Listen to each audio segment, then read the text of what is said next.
Good morning. Thank you for coming. So I've been fighting this fight for 5 years. We've seen 3 iterations of the Military Readiness Enhancement Act, and we have a number of allies now, and we have close to 80% of Americans in favor of repeal.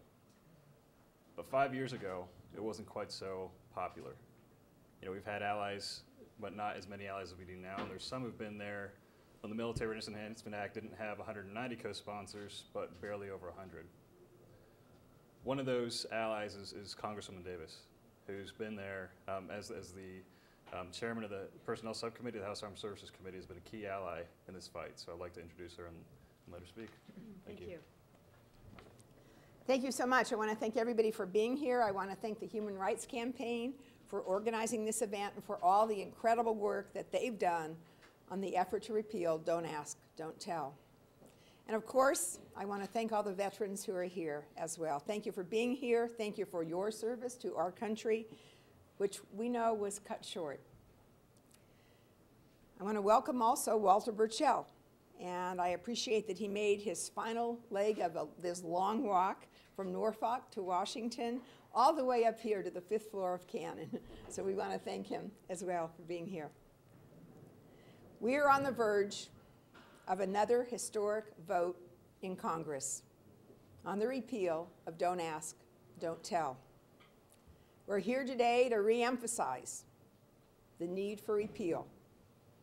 These veterans have come here today to deliver the message that now is the time. As the momentum for repeal has increased, it is not a matter of if, but when and how. And hopefully, the when is now. We know that the American people are in favor of repeal. Our military leaders support repeal. And the question is whether Congress is ready.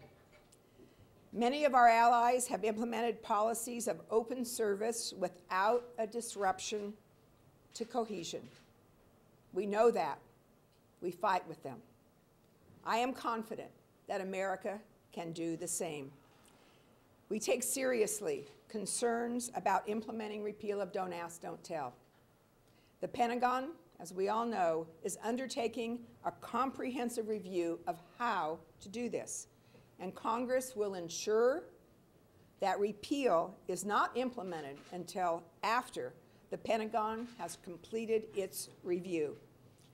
It is important that we move forward on this long overdue discussion about how this policy affects national security. And listening to the people that have been out on the bases and talking to our troops, they agree that it is a long overdue discussion, and they are engaging in it very vociferously.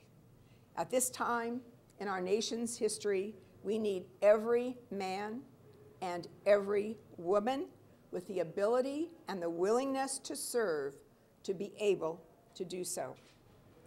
I also want to thank all the people who have been involved in this effort over the years, and particularly thank our veterans for their sacrifice and the important work that they are doing to end this injustice.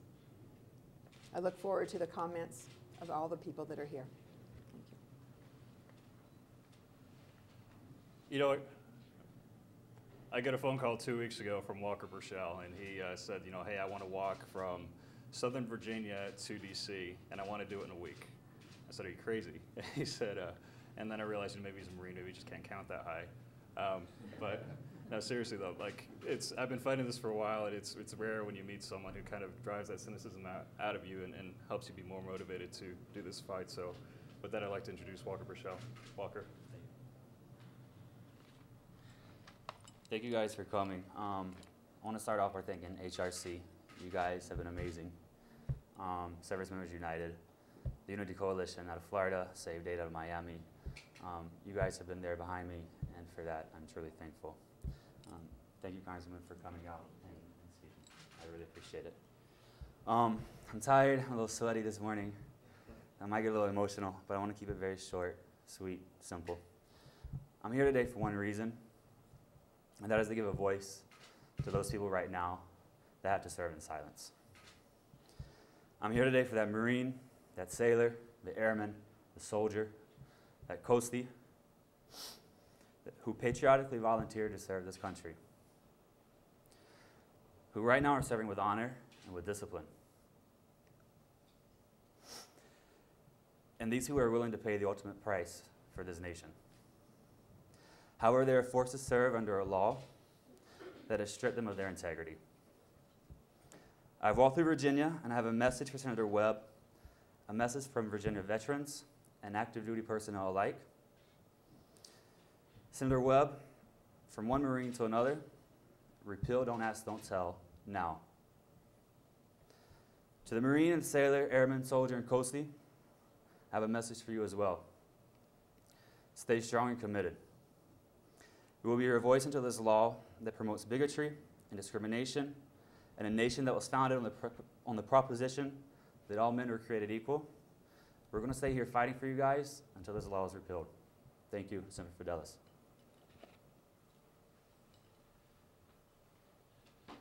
So one of our key focus states is Virginia, of course, and we'll be meeting with Senator Webb's office later today. And we have two of those Virginia vets with us besides myself. And I'd like to first introduce Larry Baxley, who's a former Navy lieutenant commander. Larry? Hey, good morning. I'd also like to thank everyone for the support. HRC support has been amazing, and Congresswoman, thank you again. Support from the Congress is very important at this point. Obviously, this is a key week. So I'm here to offer my story, such that it is. 7 deployments to the Persian Gulf, 5 shipboard, 2 land-based. Intelligence officer.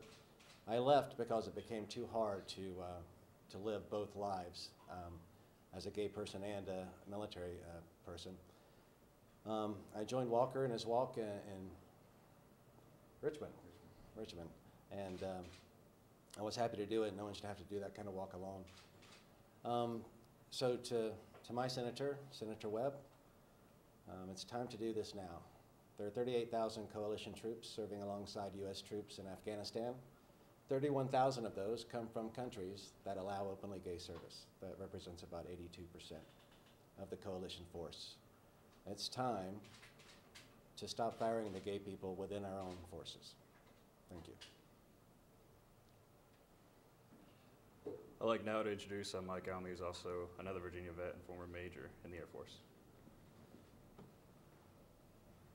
Thanks, Jarrod. Good morning. My name's Mike Almy. I served as an officer in the Air Force for 13 years. I did 4 deployments to the Middle East, the last of which was in Iraq in 04 to 05. Shortly before I left Iraq, I was named one of the top officers in my career field for the entire Air Force.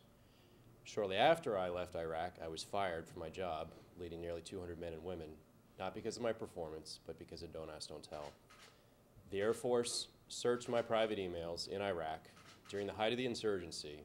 In the middle of a war, they had nothing more important to do than to search private emails solely to determine if I had violated Don't Ask, Don't Tell, and to gather whatever evidence they could use against me to throw me out. This is the reality of Don't Ask, Don't Tell today. I never told.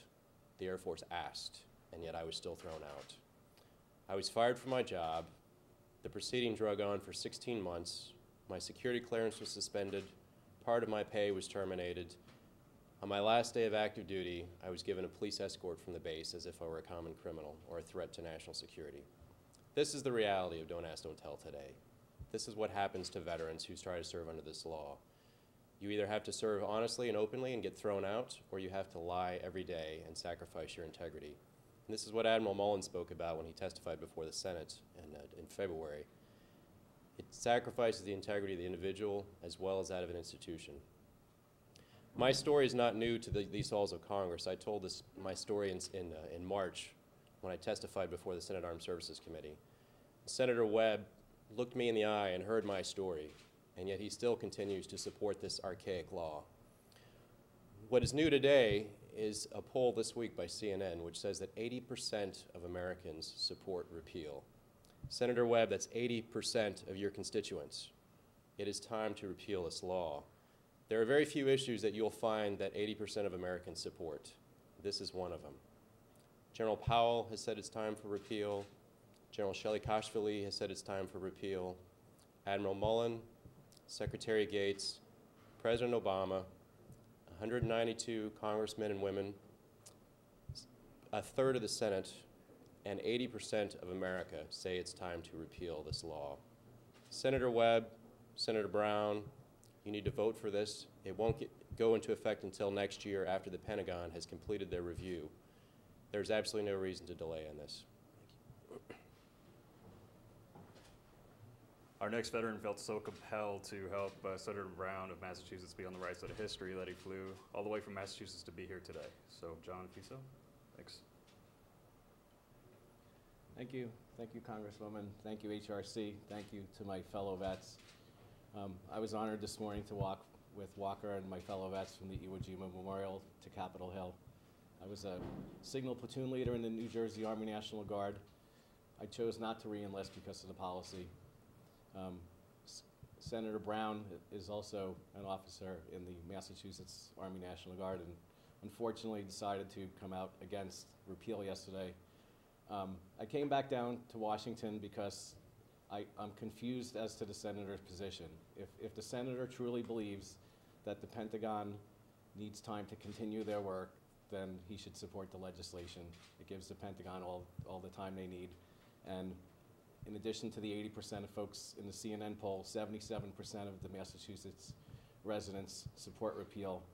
And I'm here to ask Senator Brown to reconsider his position and be on the right side of history and repeal Don't Ask, Don't Tell now. Thank you.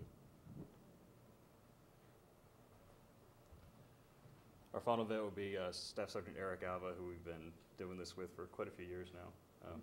You know, and he can tell you his story, but he's another one of those vets that just motivates me to keep going at this every day. So, thanks, Eric. Thank you, Jarrod. Good morning, ladies and gentlemen. Good morning, Congresswoman. Good to see you again. As Jarrod said, I've been working on this a couple of years, and as you heard, I'm sure people are already tired of hearing my story, but it's a story that has an impact on any one of us that could have been in this situation. I am the first American injured in Operation Iraqi Freedom, and I am a proud gay Marine. Once a Marine, always a Marine.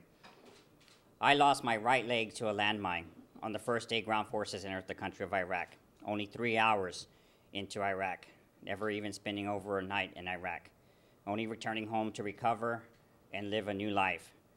The life that I knew I had to still have an obligation and responsibility speaking up, and I've always said this, for the rights and freedoms of the American people of this country, not just the selected few.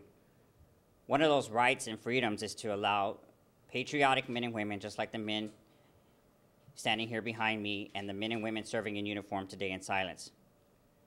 Nothing will ever bring back my right leg. I have paid a sacrifice, and any one of us, even myself standing here at 5'1", would have given our life and still would give our life for this country. The people of this country need to understand to oppress someone solely for the basis of who they are and not judge them for their merit or their patriotism is cruel and unjust. I stand with my fellow veterans and I ask Senator Webb, who cannot deny me that I have earned my right in this country, as well as these gentlemen behind me, cannot ever tell us we have not earned our place in history. And to Senator Brown, who is young, and I can help him, but we need to do this. Repeal is now, and it's the right thing to do and for the future of this country, and to finally stand what we mean when we say with liberty and justice for all. The country belongs to its citizens, not just the selected few. Thank you for being here today, ladies and gentlemen. With that, I'd like to open it up for questions for any of the